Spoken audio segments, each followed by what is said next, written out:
জয় শ্রীকৃষ্ণ। রাধে রাধে। বন্ধুরা, আগামীকাল শুক্রবার, এই বুদ্ধ পূর্ণিমার দিন আমাদের একটু হলেও কিন্তু এই খাবারটি খেতে হয়। এবং কাল সকালে ঘুম থেকে উঠে এই সামান্য জিনিসটি আপনারা এক ঘটি জলে মিশিয়ে বাড়িতে এখানে অবশ্যই ঢেলে দিন। এতে বন্ধুরা আপনাদের গৃহে সুখ শান্তি বৃদ্ধি হবে, বাড়ি থেকে বাস্তু দোষ কাটবে এবং বাড়িতে মা লক্ষ্মী ও ভগবানের আগমন হবে।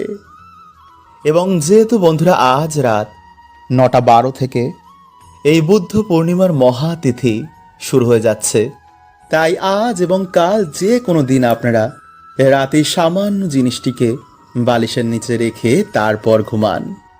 এতে রাতারাতি বন্ধুরা আপনাদের পূর্ণিমার মহাযোগে মা লক্ষ্মী ভগবান শ্রীকৃষ্ণের আশীর্বাদে আগের তুলনায় আপনারা সৌভাগ্যের মুখ দেখবেনই। কারণ এই দিনে সকল কার্য মানুষের জীবনে প্রভাব অবশ্যই ফেলে। তাই মহাদিনে কিছু কাজ যেমন আমাদের জীবনে পরম সৌভাগ্য ভরিয়ে দেয়, তেমনি কিছু সামান্য ভুলও কিন্তু বন্ধুরা জীবনে দুর্ভাগ্য ডাকে। তাই অবশ্যই বন্ধুরা আপনারা কিন্তু ভিডিওটি পুরো দেখতে ভুলবেন না। তাই বন্ধুরা কিছুক্ষণের মধ্যেই এই মহা পূর্ণিমা তিথি শুরু হচ্ছে। তাই আপনাদের জানা দরকার যে এই সময় এবং এই দিনে কোন কাজগুলি আপনারা ভুলেও করবেন না, এবং কাল রাতে আপনারা কোন খাবারটি খেলে আপনাদের জীবনে এসে পড়বে ভগবান সত্যনারায়ণ ও ভগবান রাধা কৃষ্ণের কৃপা। কারণ বন্ধুরা শাস্ত্র বলছে যে এই দিনে খাবারটি গ্রহণ করলে মানুষের সকল দুর্ভাগ্যের নাশ হয়ে যায়।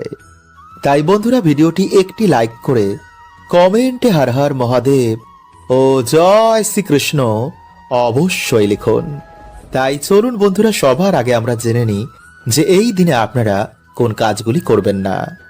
বন্ধুরা এই দিন আপনারা সকাল সকালই ঘুম থেকে ওঠার চেষ্টা করবেন, এবং সকালে ঘুম থেকে উঠেই আপনারা কোনো নদীতে গিয়ে যদি স্নান করতে পারেন তাহলে তো বন্ধুরা খুবই ভালো। কারণ বন্ধুরা এই দিনে নদীতে স্নান করতে বহু দেবী দেবতার আগমন হয়, যার ফলে সেই জল স্পর্শ করাতেই মানুষের দুর্ভাগ্যের নাশ হয়ে যায়। এবং এই দিনে বন্ধুরা বহু দেবদেবী আমাদের বাড়িতে আগমন করে আমাদের আশীর্বাদ দিয়ে যান। তাই এই দিন অবশ্যই কিন্তু আপনারা সকাল সকালে ঘুম থেকে উঠে ভগবানের নাম কীর্তন অবশ্যই করবেন, এবং কোনো নদীতে গিয়ে স্নান করতে ভুলবেন না। নাম্বার 2, বন্ধুরা সেই দিন ঘুম থেকে উঠেই কিন্তু আপনারা কখনো নিন্দা, ঝগড়া, ঝামেলা, অশান্তি এগুলো করবেন না। কারণ বন্ধুরা এই দিন বাড়িতে এই কাজ করায় মা লক্ষ্মী গৃহ ত্যাগ করে দেন, যার ফলে বন্ধুরা আপনারা কখনো কিন্তু আপনাদের বাড়িতে সুখ শান্তি, আর্থিক উন্নতি এগুলো দেখবেন না।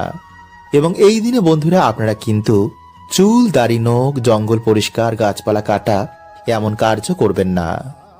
নাম্বার 3, বন্ধুরা এই দিনে যদি আপনাদের বাড়িতে কোনো অসহায় ব্যক্তি কিছু চাইতে আসেন তো তাকে অবশ্যই আপনাদের সামর্থ্য অনুযায়ী তাকে সাহায্য করতে ভুলবেন না। কারণ বন্ধুরা শাস্ত্র বলছে যে এই দিন যদি আমরা কিছু দান করতে পারি তো বন্ধুরা এতে আমাদের বহু গুণ দুর্ভাগ্যের সেই দিন নাশ হয়ে যায়।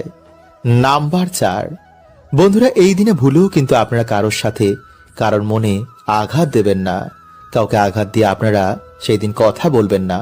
কারণ বন্ধুরা এই দিনে অভিশাপ কিন্তু মানুষের জীবনে লেগে যায়। তাই এই ভুল কিন্তু সেই দিন আপনারা একদম করবেন না। নাম্বার 5, বন্ধুরা এই দিনে কিন্তু আপনারা বাড়িতে আমিষ রান্না করবেন না। কারণ এই দিনে বাড়িতে এইসব রান্না করলে বাড়িতে কোনো দেবদেবীরা সেদিন প্রবেশ করে না, ফলে সেই দুর্ভাগ্য আমাদের জীবনে লেগেই থাকবে। তাই এই দিনে বন্ধুরা না তো আপনারা আমিষ খাবেন, না তো কোনো নেশাভান করবেন, এবং না তো আপনারা সঙ্গম করবেন। এই দিন যতটা আপনারা পারবেন ভগবান বিষ্ণু ও ভগবান শ্রীকৃষ্ণ রাধা রানীর নাম কীর্তন করুন।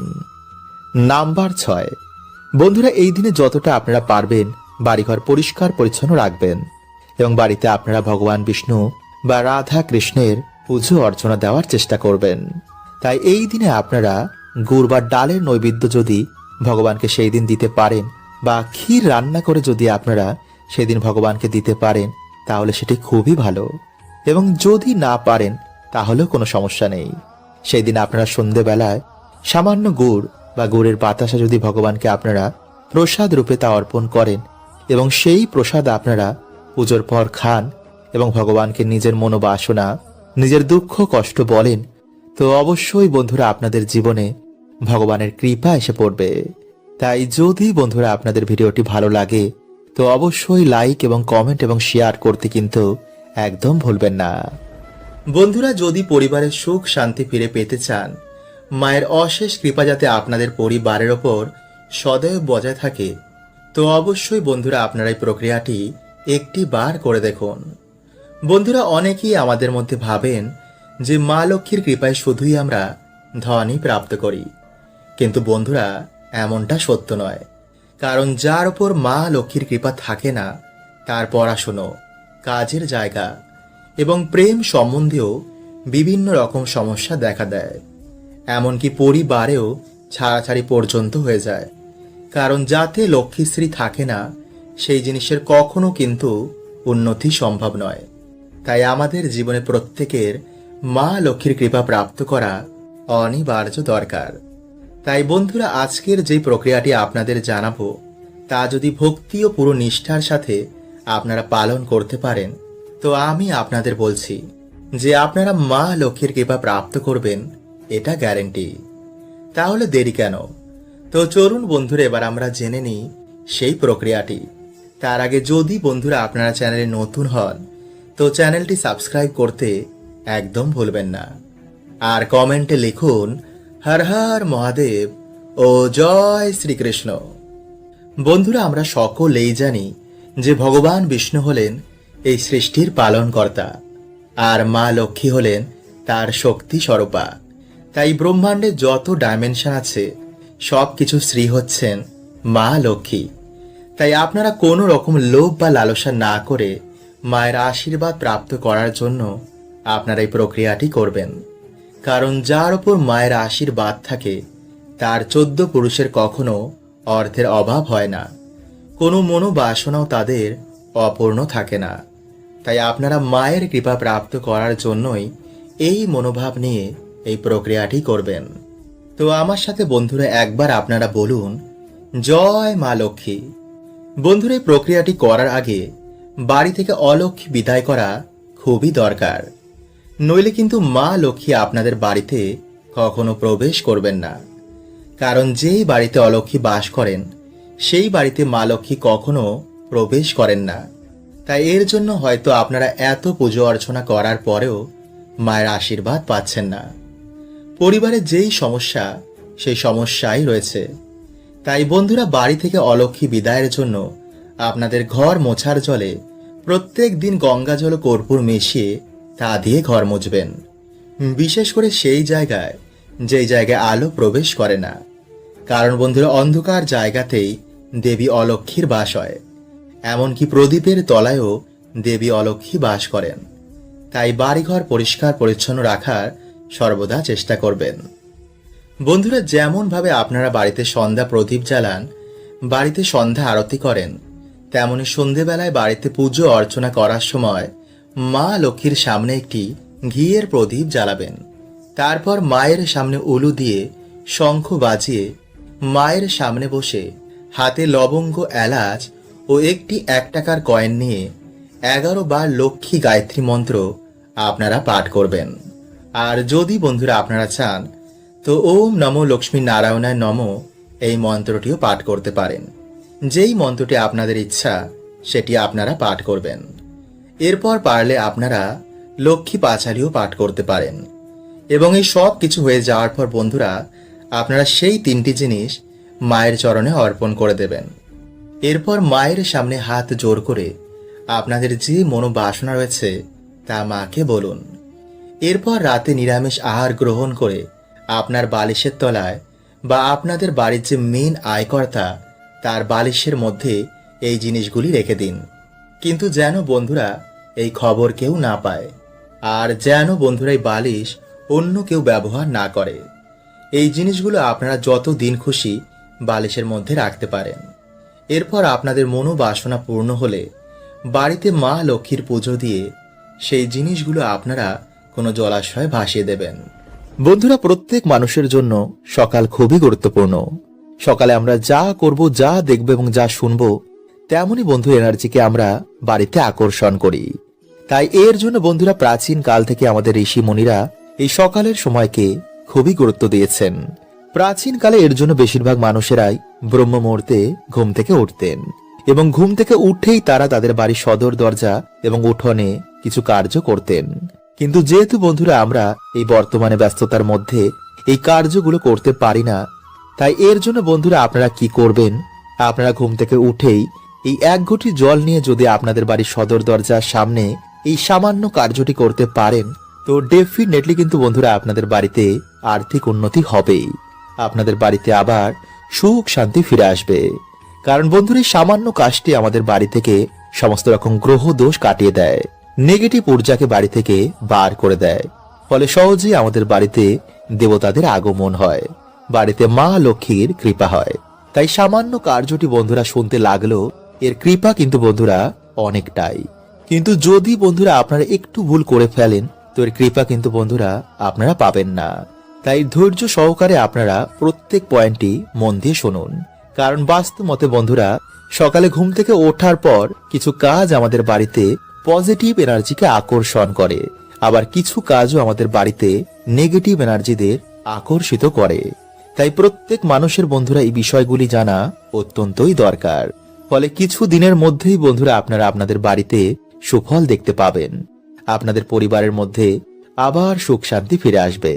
কারণ আমরা না জেনেই ভুলগুলিকে প্রত্যেক দিন করছি। তাই এর জন্য প্রত্যেক মানুষের জীবনে বর্তমান সময়ে নানা রকম সমস্যার মধ্যে রয়েছে। তাই বন্ধুরা আপনারা যদি আপনাদের জীবনে এই সমস্যাগুলো থেকে বেরিয়ে আসতে চান, তো অবশ্যই বন্ধুরা আপনারা কিন্তু ভিডিওটি পুরো দেখতে ভুলবেন না। এবং ভিডিওটি ভালো লাগলে আপনাদের পরিবারের সকলের সাথে অবশ্যই শেয়ার করুন।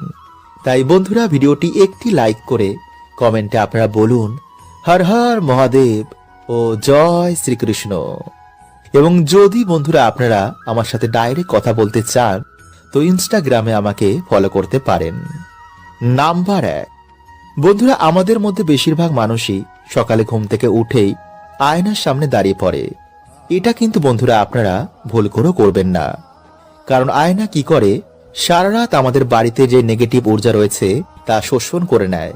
এবং যখন আপনি সকালবেলায় ঘুম থেকে উঠেই আয়নার সামনে গিয়ে দাঁড়িয়ে পড়বেন, সেই নেগেটিভ এনার্জিকে আয়না আপনার ওপর রিফ্লেক্ট করে দেয়। ফলে খুব সহজেই আপনার মেজাজ হারিয়ে যায়, মাথা গরম থাকে, কোনো কাজে মন বসে না, ফলে সৌভাগ্য আপনার জীবনে আসে না। তাই এই ভুলগুলো কিন্তু বন্ধুরা আপনারা সকালে ঘুম থেকে উঠে একদম করবেন না। নাম্বার 2, বন্ধুরা আপনারা কি করবেন, যে কোনো একটি ঘটের মধ্যে জল ভরে রাতের বেলায় আপনারা আপনাদের ডাইনিং রুম বা দরজার সামনে রেখে দেবেন। এরপর সকালে যখন আপনারা ঘুম থেকে উঠবেন, আপনারা সেই জলটি নিয়ে গিয়ে আপনাদের বাড়ির সদর দরজার ভিতর দিকে দাঁড়িয়ে বাইরের দিকে মুখ করে সেই জলটিকে আপনারা ডান দিক এবং বাঁ দিকে ফেলে দেবেন। এতে বন্ধুরা আপনাদের বাড়ি থেকে গ্রহ দোষ কাটবে। এবং প্রতিনিয়ত যদি আপনারা এই প্রক্রিয়াটি করতে পারেন, তো আপনাদের ডেফিনেটলি আর্থিক উন্নতি হবেই। কারণ বন্ধুরা এই প্রক্রিয়াটি এতটাই শক্তিশালী যে কিছু দিনের মধ্যে এই প্রক্রিয়াটির ফলে বাড়িতে মা লক্ষ্মীর আগমন হয়। নাম্বার 3, বন্ধুরা আমরা প্রত্যেকেই আমাদের বাড়িতে ঘুম থেকে ওঠার পর আমাদের সদর দরজা বা উঠোনের সামনে ঝাড় দিই। কিন্তু বন্ধুরা আপনারা কি করবেন, শনিবার ও রবিবার ঝাড় দেওয়ার আগে সেই জায়গায় আপনারা একটি ঘটিতে জল ভরে তার মধ্যে কিছুটা হলুদ গুলে সেই জলটি ঢেলে দিয়ে তারপর ঝাড় দেবেন। এতে যদি বন্ধুরা কেউ আপনাদের বাড়িতে কোন রকম ক্ষতি করে থাকে, তো কিছু দিনের মধ্যেই বন্ধুরা সেই ক্ষতি, সেই নেগেটিভ এনার্জি তাদের বাড়িতে রিটার্ন চলে যাবে। বন্ধুরা জ্যোতিষ শাস্ত্র এবং বাস্তু শাস্ত্রে ময়ূরের পালকের এক বিশেষ মাহাত্ম্য বলা হয়েছে। বাস্তু শাস্ত্রের অনুসার ময়ূরের পালক বাড়িতে সুখ শান্তি সমৃদ্ধি আমাদের প্রদান করেন। শাস্ত্রে এটিকে এমন এক যন্ত্র বলা হয়েছে যা ধনকে আকর্ষণ করে। তাই যদি বন্ধুরা আপনারা বাড়িতে ঠিক এই জায়গায় এবং এই দিকে একটি ময়ূরের পালক রাখতে পারেন, তো বন্ধুরা বাড়ির আর্থিক উন্নতি অনেক গুণ বেড়ে যাবে। তাই এর জন্য বন্ধুরা আপনাদের মাত্র 3টি ময়ূরের পালক লাগবে এবং কিছু বাস্তু নিয়ম, যা আপনাদের আজকের এই ভিডিওতে আমি জানিয়ে দেব। তাই বন্ধুরা ভিডিওটি একটি লাইক করে কমেন্টে হর হর মহাদেব ও জয় শ্রীকৃষ্ণ অবশ্যই লিখুন। বন্ধুরা, আমাদের হিন্দু শাস্ত্রে এই ময়ূরের পালকের এক বিশেষ মাহাত্ম্য রয়েছে। জ্যোতিষ শাস্ত্র অনুসার যে স্থানে ময়ূরের পালক থাকে সেখানে কখনো গ্রহের খারাপ প্রভাব পড়ে না। পুরাণেও ময়ূরের পালক নিয়ে বিভিন্ন উপায়ের কথা বলা হয়েছে। আয়ুর্বেদেও ময়ূরের পালক নিয়ে এটি বলা হয়েছে যে কিভাবে ময়ূরের পালক বাড়ি থেকে রোগ ব্যাধি দূর করে। সাথে ভগবান শ্রীকৃষ্ণ এই ময়ূরের পালকের অনেক প্রশংসা করেছেন এবং তিনি তা নিজের মুকুটে সর্বদাই ধারণ করেন। ময়ূরের পালক ছাড়া তিনি কখনো কোথাও যান না। তাই ভগবান শ্রীকৃষ্ণ বলেন যে ময়ূর হচ্ছে সুখ শান্তি সমৃদ্ধির প্রতীক। ময়ূরের পালক মানুষকে সমস্ত রকম নেগেটিভ ঊর্জা থেকে রক্ষা করে, ফলে সহজেই মানুষের জীবনে সুখ শান্তি ফিরে আসে। তাই হিন্দু ধর্মে ময়ূরকে মা লক্ষ্মী, মা সরস্বতী, শ্রী গণেশ, হনুমানজি এবং কার্তিকীজির সাথে যুক্ত করা হয়েছে। তাই ময়ূরের পালককে ব্যবহার করে সহজেই মা লক্ষ্মীকে প্রসন্ন করে জীবনে সুখ শান্তি সমৃদ্ধি প্রাপ্ত করা যায়। এবং ময়ূরের পালকের সাথে যদি একটি বাঁশি রাখা যায় তো বন্ধুরা এটিকে বাড়ির জন্য খুবই শুভ বলে মানা হয়। নাম্বার 2, বন্ধুরা, যদি আপনাদের বাড়িতে সুখ শান্তি সমৃদ্ধি আসতে বাধার সৃষ্টি হচ্ছে তো বন্ধুরা আপনারা কি করবেন, বাড়ির যে মুখ্য দরজা রয়েছে তার উপর আপনারা গণেশজির প্রতিমা রেখে তার দুপাশে দুটি ময়ূরের পালক রাখবেন। এতে বন্ধুরা আপনাদের বাড়িতে কোনো রকমের নেগেটিভ ঊর্জা আর প্রবেশ করতে পারবে না। এবং যদি বন্ধুরা আপনাদের বাড়ির সদর দরজা বাস্তু নিয়মের বিপরীতে হয় তো বন্ধুরা বাড়ির যে মুখ্য দরজা রয়েছে তার উপরে আপনারা 3টে ময়ূরের পালক টানিয়ে দিন। এতে বন্ধুরা আপনাদের বাড়ির বাস্তু ঠিক হয়ে যাবে। নাম্বার 3, বন্ধুরা, যদি আপনাদের ওপর গ্রহের খারাপ দৃষ্টি চলে, রোগ ব্যাধি যদি আপনাদের ঘিরেই থাকে, কিছুতেই যদি বাড়িতে উন্নতি না হয় তো বন্ধুরা আপনারা একটি ময়ূরের পালক নিয়ে তাতে গঙ্গা জল ছিটিয়ে বা শুদ্ধ জল ছিটিয়ে ভগবান শ্রীকৃষ্ণের নাম নিয়ে বাড়িতে এমন জায়গায় রেখে দিন যেখানে কেউ সে জিনিসটিকে দেখতে না পায়। নাম্বার 4, পড়াশোনায় কিছুতেই মন লাগে না। বন্ধুরা, যাদের পড়াশোনায় একদমই মন বসছে না বা পড়া মুখস্থ থাকছে না তারা কি করবেন, একটি ময়ূরের পালক নিয়ে তাতে গঙ্গাজল ছিটিয়ে মা সরস্বতীর পায়ের কাছে রেখে দিন। পরের দিন আপনারা সেই ময়ূরের পালকটিকে নিজের বইয়ের মধ্যে রেখে দিন। এতে আপনাদের পড়াতে অবশ্যই মন বসবে।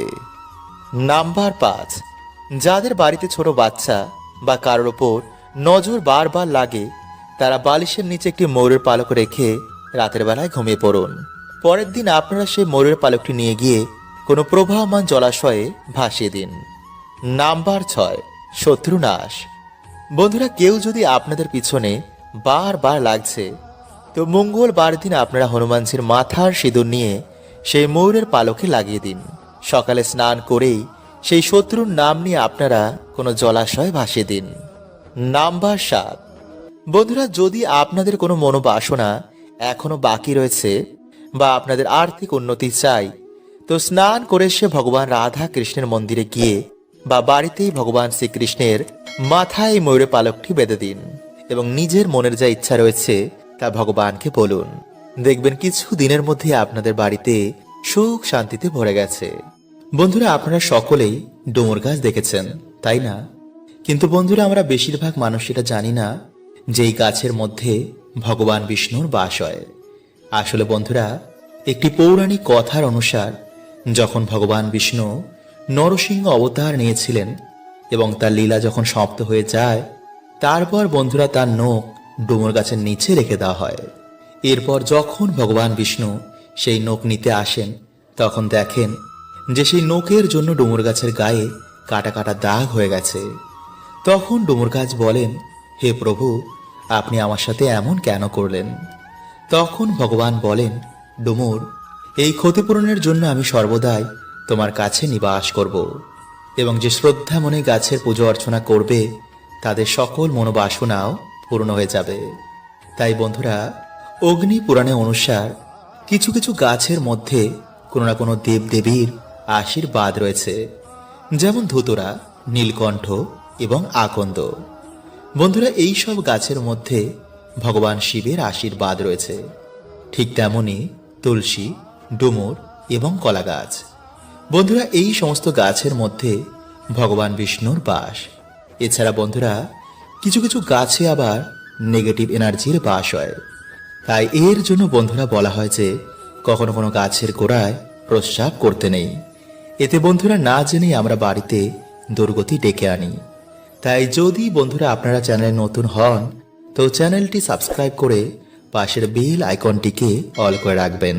এবং বন্ধুরা, ভিডিওটি একটি লাইক করে কমেন্টে আপনারা বলুন জয় শ্রীকৃষ্ণ, হর হর মহাদেব।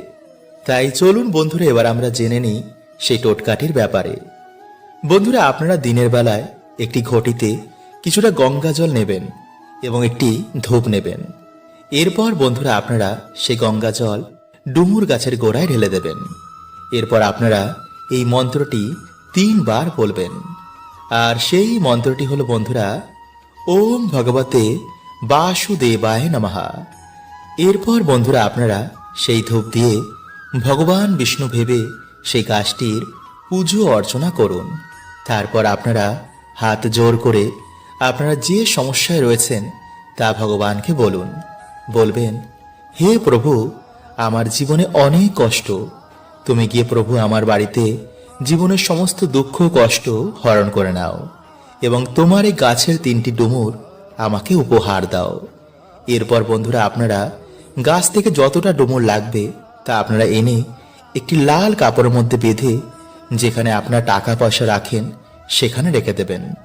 একটি ডুমুর আপনারা লাল কাপড়ের মধ্যে বেঁধে আপনাদের যে সদর দরজা রয়েছে সেখানে টানিয়ে দিন। আর একটি ডুমুর আপনারা শোয়ার যে বালিশ রয়েছে তার মধ্যে আপনারা একটি লাল কাপড় বেঁধে রেখে দিন। কিন্তু বন্ধুরা, এই বালিশের মধ্যে যেন আর অন্য কেউ না ঘুমায়। যদি বন্ধুরা আপনারা এইভাবে 7 দিন ঘুমাতে পারেন তো বন্ধুরা আপনারা নিজেরাই দেখবেন যে আপনাদের দুর্ভাগ্য কেমন সৌভাগ্যে পরিণত হয়েছে। কিন্তু বন্ধুরা, যদি আপনারা পারেন তো সেই দিন নিরামিষ আহার গ্রহণ করেই এই কাজটি করবেন। আর স্নান করে তবেই বন্ধুরা আপনারা কিন্তু এই গাছের গোড়া যাবেন। হরে কৃষ্ণা, ওম নমঃ শিবায়।